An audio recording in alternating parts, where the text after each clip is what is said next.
peu d'astronomie aujourd'hui, on va parler d'étoiles et de constellations, plus précisément des constellations du zodiaque. Mais déjà, qu'est-ce qu'une constellation? D'après le Dico, constellation, groupe d'étoiles voisines sur la sphère céleste, présentant une figure conventionnelle déterminée à laquelle on a donné un nom particulier. Une constellation, c'est juste un ensemble d'étoiles qui sont pas très loin l'une de l'autre, voisines telles que nous, on les observe depuis la Terre et qu'on peut aligner pour former quelque chose. Mais oui, nous, on les voit à côté, mais il est fort possible, voire même certain, qu'elles ne sont pas du tout voisines dans les profondeurs de l'univers. Voici ce que l'on voit et voici la réalité. Une constellation, c'est donc assez abstrait, mais l'homme de tout temps a donné des noms à ces groupes d'étoiles, donc faisons avec et voyons aujourd'hui les constellations qu'on appelle du zodiaque. Le zodiaque, c'est une bande circulaire, une zone de la sphère céleste qui s'étend sur 8,5 degrés de part et d'autre de l'écliptique. En gros, retenez que c'est la zone où se déplacent de notre point de vue le Soleil, la Lune et les autres planètes. Les constellations du zodiaque, ce sont des constellations qui se trouvent sur cette bande que le Soleil traverse.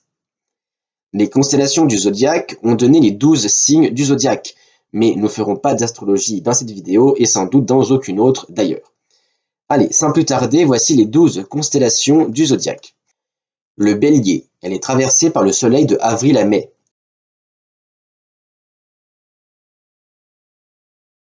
Aussi appelé Aries, son nom en latin, le Bélier c'est 89 étoiles, mais seulement deux brillantes, que sont Amal, Alpha Arietis, de magnitude apparente +2, et Shératan, Beta Arietis, magnitude 2,6. La magnitude désigne la brillance d'une étoile. Ainsi, plus le chiffre est faible, plus c'est visible, plus ça brille. Ainsi, le Soleil est à -26. Dans la mythologie, ce bélier est Chrysomalos, le bélier qui porte ou portait la toison d'or tant recherchée par Jason. Le taureau, traversé par le soleil de mai à juin, aussi appelé Taurus, son nom latin, le taureau c'est 224 étoiles pour 4 brillantes, que sont Aldébaran, Alpha Tauri, de magnitude 0,87, une des plus brillantes du ciel. Son nom vient de l'arabe qui veut dire le suiveur, car elle suit les Pléiades, un amas d'étoiles. Elnat, Beta Tauri, magnitude 1,7, Alcyone, Eta Tauri, magnitude 2,87 et Tienguan, Zeta Tauri, 2,97. Dans la mythologie, le taureau désigne soit la forme bovine utilisée par Zeus pour s'emparer d'Europe, ou alors le taureau d'airain, un instrument de torture.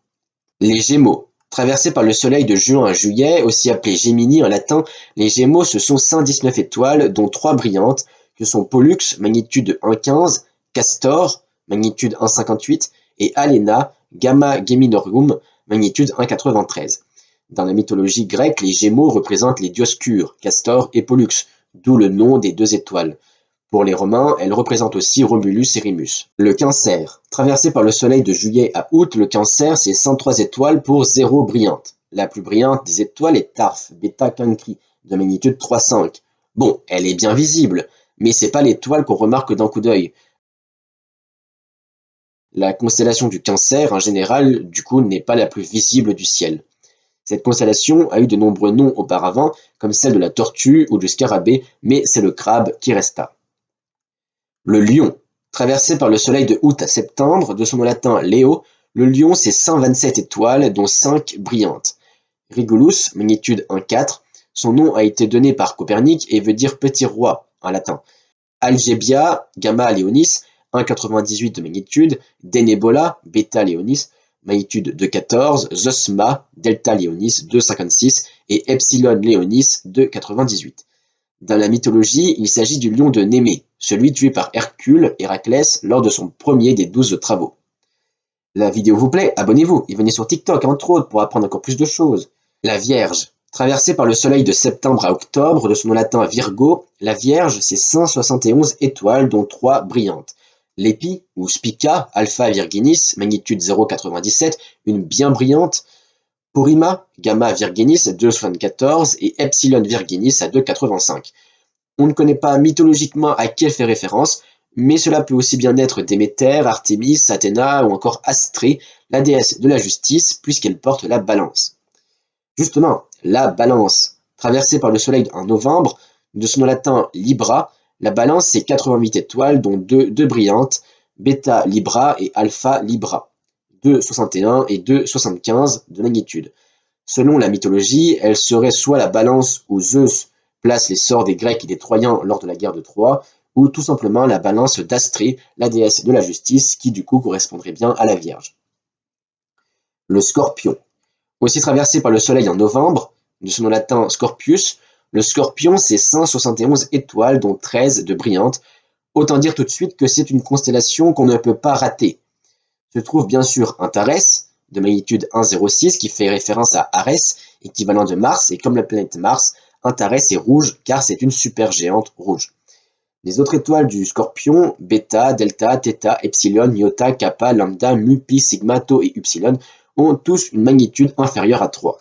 Auparavant, il était rattaché à la Balance, cela explique pourquoi les deux constellations sont traversées par le Soleil en novembre. Sinon, dans la mythologie, le Scorpion désignerait un scorpion de feu qu'Artémis envoya pour tuer Orion. Le Sagittaire. Traversé par le Soleil de décembre à janvier, Sagittarius, c'est 195 étoiles, dont 7 brillantes. Cos Australis, magnitude 1,79, Nunki à 2,5, Zeta, Lambda, Delta, Pi et Gamma, tous en dessous de 3. Le Sagittaire est dans la mythologie un centaure, mi-homme, mi-cheval. Il s'agirait de Pholos, un centaure connu dans les péripéties d'Hercule, mais cela peut aussi être Chiron, le plus connu des centaures. Le Capricorne. Traversé par le Soleil de janvier à février, Capricornus, c'est 82 étoiles pour seulement une de brillante, Delta Capricorni. Magnitude de 83, autant dire que la constellation du Capricorne n'est pas non plus la plus évidente à voir. Les Capricornes sont des chèvres à queue de poisson. Le Verseau. Traversé par le Soleil de février à mars, de son nom latin Aquarius, le Verseau c'est 179 étoiles pour deux de brillantes, Sadalmélique, Alpha Aquarii et Beta Aquarii, tous les deux d'une magnitude de 2,9, donc pas non plus une constellation hyper visible. D'après la mythologie, il s'agirait de Ganymède que Zeus enleva pour devenir son amant. Les Poissons. Traversés par le Soleil de mars à avril, de son nom latin Pisces, les Poissons ce sont 148 étoiles pour 0,2 brillantes, donc encore une fois ce n'est pas la plus évidente à observer. Comme quoi c'est pas vraiment les constellations du zodiaque qui sont les plus visibles dans le ciel.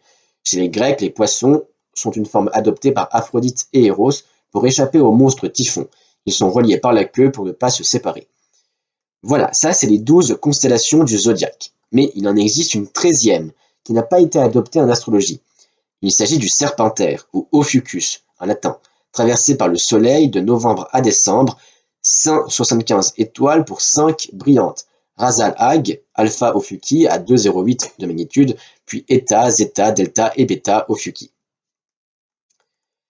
À retenir, il existe 13 constellations du zodiaque que voici. Bélier, Taureau, Gémeaux, Cancer, Lion, Vierge, Balance, Scorpion, Serpentaire, Sagittaire, Capricorne, Verseau et Poisson. Les 3 étoiles les plus brillantes du ciel de ces constellations sont en 3 Antares du Scorpion.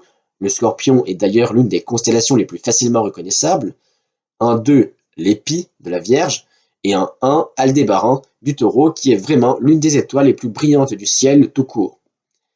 C'est la fin de cette vidéo, n'oublie pas de l'aimer, de la partager, surtout abonne-toi, mercredi prochain nous verrons l'écosystème de l'Amazonie.